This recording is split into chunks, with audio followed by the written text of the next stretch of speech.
Israel അധിനിവേശ west ബാങ്കിൽ 22 പുതിയ ജൂത കോളനികൾ സ്ഥാപിക്കാൻ ഒരുങ്ങി ഇസ്രായേൽ. നിലവിൽ ഗാസയിൽ നടക്കുന്ന യുദ്ധത്തിന്റെ പശ്ചാത്തലത്തിൽ അതീവ ഗുരുതരമായ പ്രത്യാഘാതങ്ങൾ സൃഷ്ടിക്കുന്ന ഒന്നാണ് ഈ നീക്കം. വെസ്റ്റ് ബാങ്ക് ഉൾപ്പെടുന്ന പലസ്തീൻ പ്രദേശങ്ങളിൽ തങ്ങളുടെ അധിനിവേശവും നിയന്ത്രണവും ശക്തമാക്കാനുള്ള ഇസ്രായേലിന്റെ ദീർഘകാല നയത്തിന്റെ ഭാഗമായാണ് ഈ നീക്കം വിലയിരുത്തപ്പെടുന്നത്. 1967 യുദ്ധത്തിൽ പിടിച്ചടക്കിയ വെസ്റ്റ് ബാങ്കിനെ പലസ്തീനികൾ അവരുടെ ഭാവി രാജ്യത്തിന്റെ പ്രധാന ഭാഗമായി കാണുമ്പോൾ ഇസ്രായേൽ തുടർച്ചയായി അവിടെ ജൂത വാസസ്ഥലങ്ങൾ വികസിപ്പിക്കുകയും നിലവിലുള്ള നിയമവിരുദ്ധ ഔട്ട്പോസ്റ്റുകളെ നിയമപരമാക്കുകയും ചെയ്യുന്നത് ഗാസയിൽ സമാധാനം പുനഃസ്ഥാപിക്കുന്നതിനുള്ള സാധ്യതകളെ ഇല്ലാതാക്കുന്ന നടപടിയാണ്. 1967 യുദ്ധത്തിൽ പിടിച്ചടക്കിയ വെസ്റ്റ് ബാങ്കിനെ പലസ്തീനികൾ അവരുടെ ഭാവി രാജ്യത്തിന്റെ പ്രധാന ഭാഗമായി കാണുമ്പോൾ ഇസ്രായേൽ തുടർച്ചയായി അവിടെ ജൂത വാസസ്ഥലങ്ങൾ വികസിപ്പിക്കുകയും നിലവിലുള്ള നിയമവിരുദ്ധ ഔട്ട്പോസ്റ്റുകളെ നിയമപരമാക്കുകയും ചെയ്യുന്നത് ഗാസയിൽ സമാധാനം പുനഃസ്ഥാപിക്കാനുള്ള സാധ്യതകളെ പാടെ ഇല്ലാതാക്കുന്ന നടപടിയാണ്.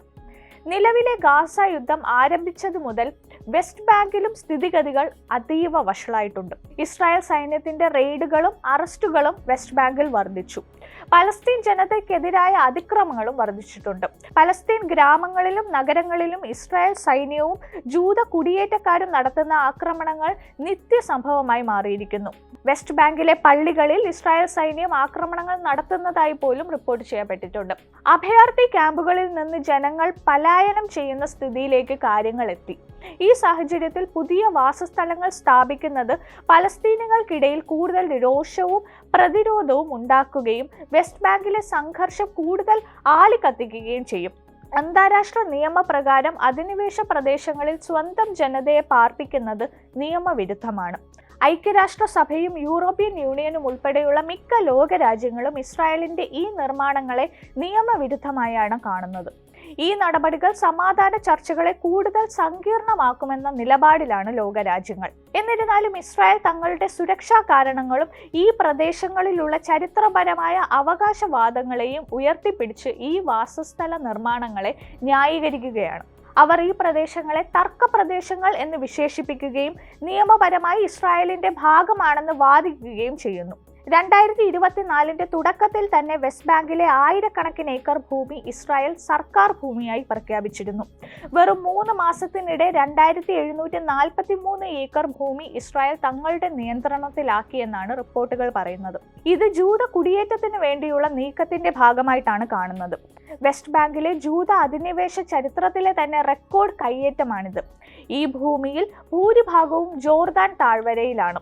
ജെറുസലേമിനോട് ചേർന്നുള്ള അബു ദിസിലും ദക്ഷിണ മേഖലയിലെ ഹെറോദിയൻ നാഷണൽ പാർക്കിനും സമീപത്ത് വലിയ തോതിലുള്ള ഭൂമി കയ്യേറ്റങ്ങൾ നടന്നിട്ടുണ്ട്.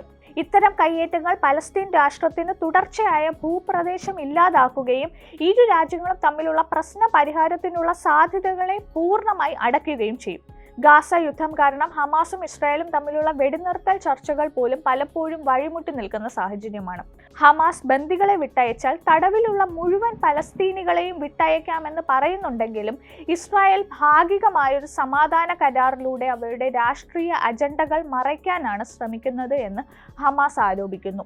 ഈ യുദ്ധത്തിന്റെ മറവിൽ വെസ്റ്റ് ബാങ്കിൽ നടക്കുന്ന ഈ പുതിയ നിർമ്മാണങ്ങളിലൂടെ ഇസ്രായേൽ തങ്ങളുടെ രാഷ്ട്രീയ താൽപ്പര്യങ്ങൾ നടപ്പിലാക്കുകയാണ് എന്ന് പലരും വിലയിരുത്തുന്നു. ഇത് മേഖലയിലെ സ്ഥിതിഗതികളെ കൂടുതൽ വഷളാക്കുകയും സമാധാനത്തിനുള്ള ഏത് ശ്രമങ്ങളുടെയും ദുർബലപ്പെടുത്തുകയും ചെയ്യും. അന്താരാഷ്ട്ര സമൂഹം ഈ വിഷയത്തിൽ ഇസ്രായേലിന്മേൽ ശക്തമായ സമ്മർദ്ദം ചെലുത്തേണ്ടതുണ്ടെങ്കിലും അമേരിക്കയുടെ നിലപാട് ഈ വിഷയത്തിൽ നിർണായകമായി തുടരുകയാണ്.